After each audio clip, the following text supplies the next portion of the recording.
the man is already crazy enough. So if you are going to be with one, make sure that it is obsessed with you. Make sure that it makes you laugh. Make sure that it spends its money on you. Make sure that it goes broke about you. Make sure that they do not do anything that is not in service of you. He needs to worship the ground that you walk on. He needs to drink your fucking bathwater. Whenever you start calling people it or things, or you relegate them to being a utility that's to be used up at your discretion and discarded because it doesn't serve you anymore, that is dehumanization. And if the shoe was on the other foot, the content wouldn't fly. However, we live in a time where one of the easiest ways to make money, one of the easiest ways to get attention is to get online and demonize men that you don't know, men that you've never met, men that you want, men that you don't want, men. A lot of these ladies' content is male centered. I've seen women say, we got to decenter men, we got to divest, we got to start talking about ourselves, we got to create our own hobbies and not center men. But that has not yet happened. Almost every other video that comes across my feed is a woman expressing her dismay with the state of dating, with the state of where men are, how men think. Why won't men put money aside to take us out? Why won't men do this? Why don't men worship us? Like, what is going on with men? Like, men don't put money to the side to take girls. Single men don't put money to the side for girls no more. You gotta charge that shit to the fucking game. Men are not saving their money and putting their money aside because we don't know what we're investing in. If I'm sitting up here putting money into you and I have to save up money just to get your attention, imagine what the future is going to look like. Imagine what it's going to look like if I do need you to go 50-50 with me. Niggas always talking about 50-50 this, 50-50 that. Just so we clear, if I'm paying 50-50 with a nigga, just know another nigga paying my half. Imagine dealing with a woman like that and you're at work and you don't know whether or not she's literally monkey branching off the next penis because you can't provide the lifestyle that she wants. And y'all don't understand that this is a legitimate fear in men, which is why a lot of us have opted out of dating. Y'all are crazy. Y'all are insane, like insane. And I'm making this video not to harp or reiterate a beating horse. I'm making this video with a specific message for men. Never move in with a woman. And I'm saying that for a reason. One of my girlfriends who lives in another state. She used to live here in Vegas and she moved to another state, and she's been trying to convince me to pack up and move over with her. Now, the problem I have with that is last year, just a few months ago, I was standing on the streets. Last month, just a few months ago, she was here. She was here, right? And yeah, we spent a couple nights, we kicked it a couple times while I was out there. And we got out, we did some things, right? But it was never an extension because I was in a financial situation, obviously living in a fucking park that was dire. However, I was still sexy. If you wanted to come pick me up in the park, clean me up, get some penis, it was available. But when it came to sleeping at night, gotta drop me back off at the park. And to be fair, she had roommates. I understand. But now it's been months out. She moved out. She has her own spot. I have my own spot. And now she wants to consolidate. Now, when like a person like me, I don't need it. I don't want it. And the reason I don't want it is because when I needed something, when I was at my lowest, I knew that no woman wanted to deal with me besides dealing with me for dick. If I can't provide the dick, my utility is nothing. Ask a woman that you're dealing with, what does she love about you? Ask her and see what she says. I bet you any money most of the time, and I've done it myself, most of the time, women are going to say how you make them feel or what you do for them. They're going to say that. They're going to say, oh, I love the way that you do this, or the way that you make me feel this like this, or how you do this. It's always about you doing something as a man. You have to be doing something. It's not about you as a character, or your character, your heart, or who you are. That comes secondary. That may come up later, but who you are as a person comes secondary to what you can do. And it's not a problem. I'm saying this is nature. This is how it works. But I want y'all to, because men are the most romantic creatures on the planet, whether y'all know it or not. We start out that way. From a teenager to, I would say, our mid-20s, we have this idealistic idea of about starting a family and about being this impressive member of the community in front of these ladies. Like as a young man, your biggest fantasy, the first power fantasy you have is about impressing the little girls around. I've mentioned this before, or being in high school and stunting in front of the hubs so that, you can impress them. This is something that's constantly going on in a young man's mind because we love women. And I know y'all see videos like this and you'll say, y'all hate women. No, we don't hate women. We talk about it because we love y'all and we wish that y'all would fall in line so that we could build community and fight this machine. But it's impossible when women choose the machine over man. When you sit there and you say, oh, I'm making this much money, and if he's making this much money, I can't deal with them. You serve the machine. I recently matched with one of the most handsome men I've ever seen in my entire life. Easily one of the most handsome men I've ever seen in my entire life. Only qualm I have is based on his career. I estimate that he probably makes anywhere from $65,000 to $70,000 a year. I make 4 to 5 times more than that. Do y'all think that relationships with that large of a pay gap can survive? If he made that same amount of money, you wouldn't have a problem with him making more money than you in the same situation. So how the fuck do you build community if you just so happen to be making more money and he isn't? What if you were to meet the man of your dreams, or the man that can mesh with you and y'all can put together resources? Yeah, he may make less than you, but what if y'all resources came together to build something better than what money can build? What if it came together to build community, or a part of or a family that will contribute to society enough to make society a better place? What if? Well, we can't even get to that point because so many women have surrendered like to this idea of this arbitrary monetary number. In God we trust. They knew what they were doing, because you break resources down to a currency, and yet everybody's going to follow the currency, not necessarily resources. People can be starving to death, and there could be a parfait on one side and $100 bill on the other. They're going to go for the $100 bill even if there's no stores around them to spend the money at, because they've been conditioned to know that, oh, that's worth something. No, the parfait is probably worth more money because you're in the desert, you're starving.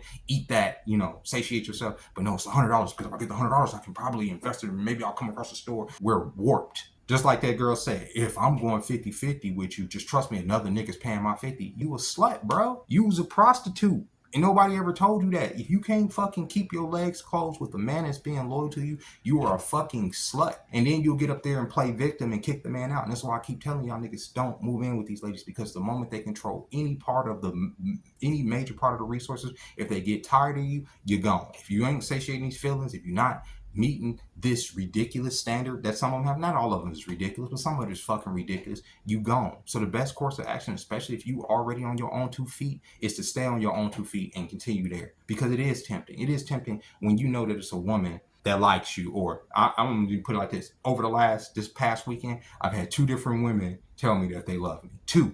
And my reaction a year ago would have been like, oh, butterflies and all that other bullshit. But my reaction this past weekend was just like, oh really? Like, I don't believe that shit, because love is just a condition in the moment for a lot of women. I've always been safe. I've been a safe place to go. So it's always like, oh well, I love you, I feel like this, I feel we could do this, you should do this, we shouldn't do nothing, bro. Because I've had to get to this point just on my own and with my audience.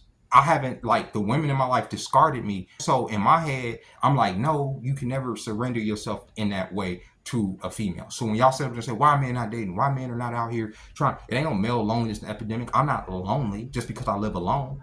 It's easy for me to go out there and get to have company. Obviously, I mingle. That's very easy to do. I'm not lonely, but I like to be alone at this point. And I feel that a lot of men, the longer that they are alone, the longer y'all discard them, the longer that they learn how to live on their own and satiate their sexual appetite, stomach appetite, and their mental appetite, spiritual appetite without your presence, it's over. Because that's how I feel. Like, the last thing I want to do, if this had been a year ago, and this is even before me living on the streets, this is even after my breakup, if this particular lady was like, oh yeah, we could do this, I probably in my head would have been like, all right, we can see where this can go. But I would never compromise my own independence at this point as a man to be next to a woman, or even to try to build with a woman, because those relationships are so, I don't know the word, they're not guaranteed. If I was to sit here, just because you love me right now, don't mean you're going to love me in 2-3 years. Don't mean that you're going to love me in 3 to 5 years, when you know what I'm saying? As we're trying to get to this next level, if we're trying to build this, we've learned things. No, it's always, oh, you're not doing for me now? Or discard, go on to the next one, go on to the next one, go on to the next one. That's what these women are, how they're conditioned. And when you see these videos that I play, oh, if he's not doing this and he's not doing that, it's because they've dehumanized the men that they want in their life. They've dehumanized the men that they crave. They dehumanized the men that they want to come in and rescue them and help them. The reason everybody's lives are so fucking hard right now is because everybody's trying to do it on their own. But the people that can do it on their own a little bit easier is men, because we can live pretty frugally. I don't mind living in a single. I don't mind. I can do this for the rest of my life, if I'm being honest with you, because I'm comfortable. The reason that we usually want more is because we're next to women. If I was to go out there and move with homegirl, guess what would would happen? Like, her place is a little bit bigger than this, right? Guess what would happen? She would want a bigger place because I have all my stuff. She has all her stuff. Now what are we doing? Now we're paying more money. We're putting more into the system. That's what women do. When you bring a woman into your life, you put more into it. Now she's going to want to probably have a car. I mean, she has a car, but you know what I'm saying? Put money into the car, put money into it's paying out more than if you're by yourself as a man that you can just do. It's a contradiction because I'm constantly on here saying we got to build community. It's the way to fight the machine. We got to build community. But how do you build community with these people that only see you as a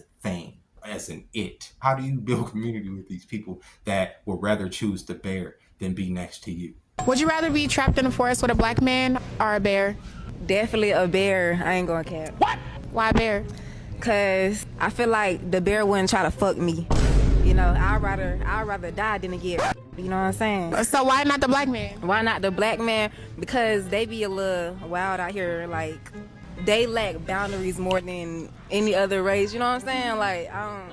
How do you choose a community with people that don't see you as a human being? They'll take your seed, they'll have your baby because they love babies. And then once their hormones change and they don't love you, how do you build community like that? Especially when you can't even have influence over how that child is being raised. How do you build community? And this is the biggest crux of the problem. This is the biggest reason as to why the machine is winning. The machine uses the women against society because women are the stewards of society. And y'all go off of y'all feelings. And they know if they can appeal to y'all feelings, if they can come up with buzzwords, deadbeat, this, he owes you, they should worship you, you're the queen, you're the prize, happy wife, happy life. They put all these buzzwords in your head across your life. You start to believe that you're above your contemporaries. You start to believe that you're better than the fucking program. And ain't nobody better than program, men or women. So then you sit up here by yourself wondering, well, where are all the good men? Why don't they approach? Why aren't they doing this? Why aren't they doing that? Why aren't they paying out? Why aren't they putting money aside? Because the last thing they want to do is bring fucking a demonic energy into their life that's going to siphon resources from them simply because they have resources or time or sperm, you know, because that's what it is at the end of the day. A lot of these women want that nut, like really, like it's primal. It may not be in their head, conscious in their head, if you know, unless they're a freak, then it is in their head. But in the back of their mind, they need that man juice, and that's what you provide. That's it. You're a utility. You are a thing to these ladies, and don't let it hurt your feelings. Don't let this video hurt your feelings. Use it as a reminder that you are a thing, so that you won't be taken advantage of in the future, and so that you won't take advantage of yourself, because they're just doing what they do. These videos, that is female nature amplified. You gotta provide for me. Why aren't you putting into that's just amplified shit. And since there's no shame in this day and time, they don't mind making videos, getting out here, making an ass of themselves, dry begging as to why a nigga ain't buying them lunch. Bitch, pay for it. Y'all making all the fucking money. Buy your own lunch. Buy that nigga lunch. If you interested in the nigga, buy him lunch. You know how many fucking women dote over me but won't say, oh, I didn't want to say it. Just say something. Invite me somewhere. Fucking, if you want me to go out for ice cream with you, invite me out for ice cream. Don't expect me to read your mind and plan to fucking go ice cream or to a concert, whatever. If you want me in your presence, like, fucking let me know. I got shit to do. I'm thinking. You're not always the fucking forefront of my mind of what I'm thinking about. And that is a problem too. And when they realize that shit, oh, you don't think about me throughout the day? No, bitch. I'm thinking about fucking getting to the next level so that we can have a better life. But I'm not thinking about how I can fucking make your life better right now in the moment when I'm fucking going through what I'm going through in my work day. Are you fucking kidding me? Happy wife, happy life. Bro, it's the fuck out of here with that shit. Get the fuck out of here with that shit. But we do got to build community or risk being crushed by the machine. I don't think there's no saving this. I think we're cooked. Ladies, don't take this as an attack. This is more a message for men. This is about the nature of ladies. Yes, y'all, if it helps anything, yes, y'all require provisions and resources because it's a nature thing. Y'all got to build a nest in order to take care of the baby birds. So I'm not knocking y'all for looking at men as a utility, whether or not we can bring the sticks and the figs and the twigs in order to make that nest. I understand the nature of it. The reason I speak to men and tell them is that men think that once they build that nest, if they help you build a nest, you're going to always be loyal to them, that they're going to always be welcome in the nest with the little chickies to help raise the chickies, and that's not true. That lady bird will use your ass to build that nest. Y'all build the nest together with them kids, and then she will throw you out. The reason I use the bird example because it is nature. It is nature for a woman to want her resources out of men to make her life better. But yet we live in a time where it's hypercharged. And as a man, if you want to protect your peace, if you don't want to feel like your life energy and sources being siphoned from you, no matter how tempting it is, because I'm telling you, I have been tempted by my home because she's a gorgeous young lady. She's 10 years younger than me. She is a Caucasian lady. She has a really nice body. She's a good girl. It's a lot of tempting, and every time I've been around her, I've had a great time. We've had some times over the years together. I put it like that. But I just can't see myself trusting in romance. I can't see myself trusting it. Being next to a woman, I can see myself being in a relationship at some point in the future, but I would always have to have my own space. I would always have to live alone, and she would have to live by herself. So I don't know how that would work, you know what I mean? But I can never, in my personal experience, live with another woman. And with that being said, ladies and gentlemen, I'll catch y'all tomorrow. Bye bye.